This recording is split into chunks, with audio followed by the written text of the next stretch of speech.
哇哦，这收过后手啊，蒙国东的后手实招漂亮，结束了，结束了，结束了。中国的 KO 专家就是他，不管是日本搏击名将还是世界冠军，只要遇到他，不是被乱拳 KO 就是被他一拳打飞。他就是来自广西的蒙国东，身上流淌着郎兵后裔的血液，而且还继承着郎兵后裔的优美传统与壮硕的体质。身为古壮拳唯一的继承者，蒙国东自然要继承古壮拳的衣钵。擂台上的蒙国东就像是战神一样，遇强则强，遇挫愈奋。一晚 KO 3位日本搏击新锐之后，蒙国东彻底在中国打出了名气。KO 率高达100%的蒙国东，这次算是遇到了对手。他的对手是来自巴西的 KO 高手维克托，坐拥35次 KO， 在擂台上拥有绝对的统治力。两位 KO 高手相遇，必定会给大家呈现出一场十分精彩的比赛。话就不多说了，请长按3秒点赞。比赛开始，两位都是各国的 KO 高手，一位是坐拥35次 KO， 另一位的 KO 率则是高达100%。从体型上来看，俩人的体型几乎相差无几。对比之下，蒙国东的体型要比维克托壮硕一些，毕竟蒙国东的血液中流淌郎兵后裔的血脉，而且还是古壮拳唯一继承人。反观维克托也不是什么容易欺负的善茬。猛虎出夹，在武林风复出拿下2场 TKO 胜，然后上一个月呢，他打了一个日本人，也是一样啊，直接把日本人给 KO 掉了。对方丢白毛巾都急啊，在白毛巾还没落地的时候，他就把在换拳中，蒙国东一套不解释组合拳法，成功将这位所谓的 KO 高手放倒在地上。这一套拳法也是让维克托有点蒙圈，甚至不敢相信这是蒙国东能打出来的进攻。不过事已至此，维克托不得不接受事实。维克托好像已经现在就看这个蒙国东能不能冷静下来，然后 KO 对手啊。好，这个维克多待在泰国劳苦俱乐部7年了，曾经跟我们这个孙维强打过，手被孙维强给踢伤了。哦，这个时候维克多那个一定要那个，这个时候蒙国东一定要冷静下来，对，不要大意，不要把这个防守漏下来啊，因为这个维克多我看还有反击能力，是，而且在泰国他是打缠麻的，所以缠麻的抗击打能力非常强。对，他对头部的防守，包括整个节奏也都拉上来啊。但是蒙国东给他喘息的机会啊，压得很紧。我觉得蒙国东猛虎出夹，好，蒙国东连续的精准打击也是让维克托且战且退。不过维克托岂能轻易放弃？毕竟这场比赛关乎到自己的声誉，两位 KO 高手必定会在今日陨落一个。无时无刻都在对维克托发起猛攻的蒙国东，越打气势越强大，越打越勇猛，根本不怂眼前这个所谓的 KO 高手。南方的维克托头部带腹部，哇，这种击打能力非常强，太强了。对，维克多的眼神虽然很愤怒，但是呢，他无可奈何。是，你看这个眼神非常蒙国东的这个拳是上下结合啊，是，刚刚也还了蒙国东一拳。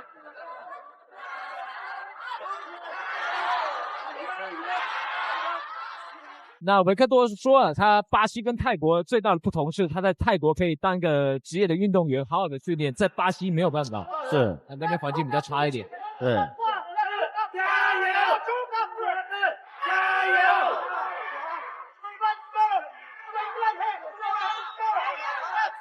然后南方的教练叫他一直待在擂台的中央，但是顶不住啊，因为蒙国东的这个攻击力太强了。而且回合即将结束，身陷劣势的维克托丝毫不慌，看来对自己的战术打法还是比较自信的。反观占据大比分优势的蒙国东也是十分稳健，根本就没有对维克托发起侵略性进攻。蒙国东能独秒维克托一次，那么就有机会将维克托 KO 掉。所以占据大比分优势的蒙国东并不着急对维克托发起猛攻，1秒钟把那10几个字讲出来，没人听吗？不要急啊！不要急，把那轻拳拿到重点。其实我觉得他说这些话，并不是说他真的是要把对方怎么着，其实是他对自我的一个态度，就是我不能放弃，不到最后1秒，我绝不放弃。是。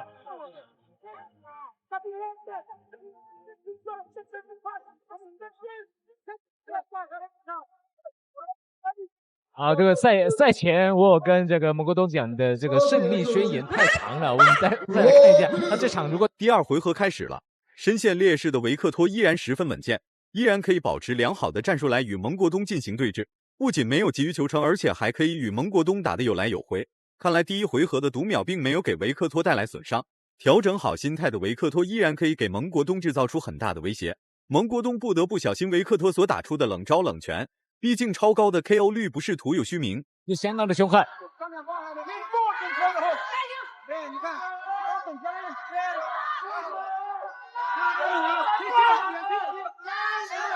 蒙国东刚刚一边退一边出腿啊，其实这是一个高难度的动作。他退着出了一拳，又退着又出一腿，对，上下结合的很好。是，哦，这个后退的出拳跟出腿一定要练的。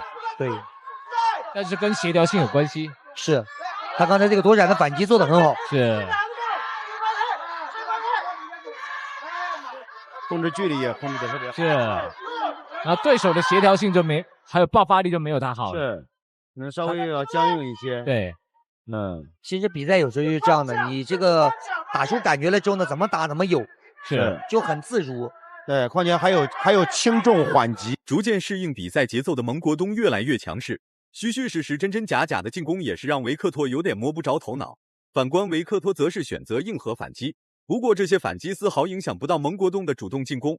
两位 KO 高手之间的过招总是那么虚虚实实，毕竟需要打出一招制敌的动作与招式，不然很难将其一击致命。成功了，是不能给他这种，就是说这种节奏，如果这样节奏的话，怕是被突然对手抓住机会，对手气势就上来了，况且不能缓，对，不能缓，况且对手呢是有一定能力的，是，所以说不能缓的前提就是你要有充足的体力去压迫他，体力，他可能第一局冲的比较猛，然后体能现在有了一定的那个影响，需要第二局调整一下。那也只能是一个短暂的调整啊，不能长时间的这样。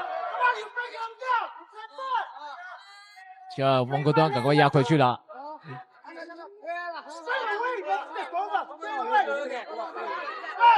蒙国东点打得很准，但是呢，他力量由于维克托的鼻血有点难以控制，裁判则是选择为维克托擦拭伤口。看来蒙国东的精准打击也是让维克托吃尽了苦头。台下的拳迷看到这一幕，也是直接站起来为蒙国东鼓掌欢呼。虽然同为 KO 高手，但其实俩人还是略有不同。维克托的抗击打能力要比蒙国东高出一些，然而蒙国东的出拳出腿的命中率要比维克托高出一些。选手都很年轻啊，有时候20几岁，头脑还没有那么的清楚。对。啊，等到头脑清楚的时候，身体打不动，体能又不行了啊。所以说，那我们怎么能保证在体能的情况下又有很好的头脑呢？可能要比较早一点练拳啦，有时候太晚练了已经来不及了。对，是哦，要早一点练拳。对，是很多都是小时候就开始，大概10岁之前就开始练了。是，因为他这应该说是一个专业性思维，然后他的在这一个专业里面，他的思维比较成熟，老练。像我在年轻时候，我打拳的时候，其实我是不懂，对，因为那时候就可能教练教什么就只能练，但是没嘛，对那些技术没嘛开窍，没嘛对理论方面的东西啊。对。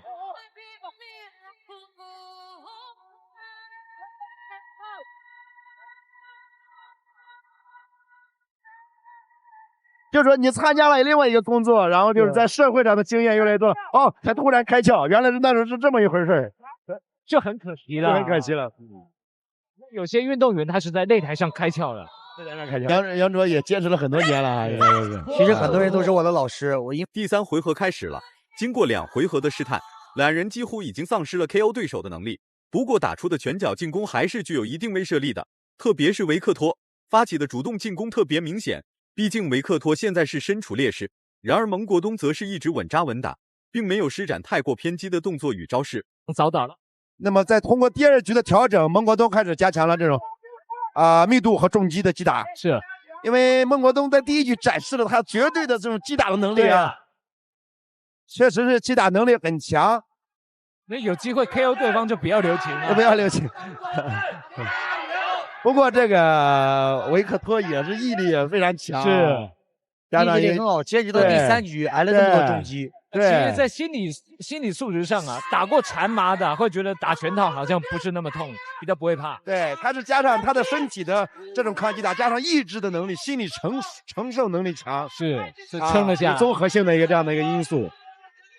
所以说，你看他反击起来，也是占据大比分优势的蒙国东并没有减少进攻攻势，无时无刻都在对维克托发起主动进攻。反观身陷劣势的维克托，则是对蒙国东发起了大举进攻。不过蒙国东也不是什么容易欺负的善茬，只要维克托敢对蒙国东发起主动进攻，那么蒙国东的防守反击一定会紧跟其后。时间拖得越久，蒙国东的优势就越大。对方累的都会这样讲。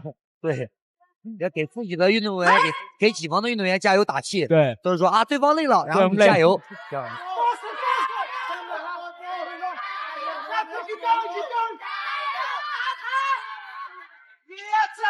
啊，这个蒙国东注意。其实，在比赛场上确实是啊，你在听到对方累的时候，或者说你在感觉对方很累的情况下，他就是走一步自己会滑倒的情况下，你就会瞬间你就有力量了。对。哦，又一个顶膝，抓的这次机会。杨卓啊，在比较紧急的状况，就大口呼气，调整自己。啊，护齿掉了，护齿。维克托的护齿好像被打掉了，看来蒙国东的进攻还是具有针对性的。鼻子被打出血的同时，护齿也被蒙国东给打掉了。对，我们发现一个有趣的现象，这个蒙国东每次把对手重击或者说需要去中立脚的时候，他都会面朝中立脚，然后看着底下的观众，是的，反正观众帮他加油，然后给他鼓劲。有可能要想一下待会要怎么打。冷静。对。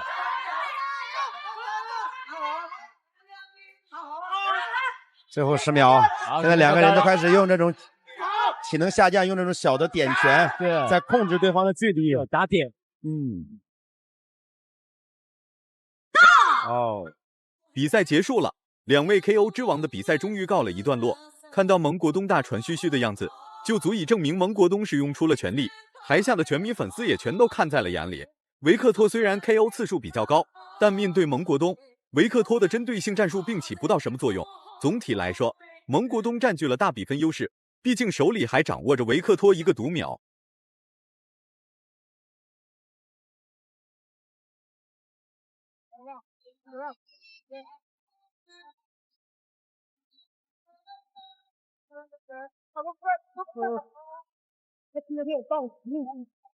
1号裁判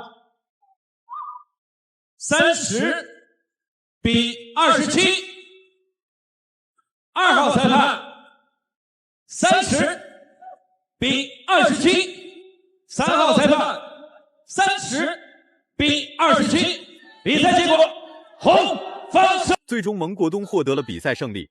大家感觉蒙国东打得好的话，请多多点赞，让更多人看到蒙国东的硬气。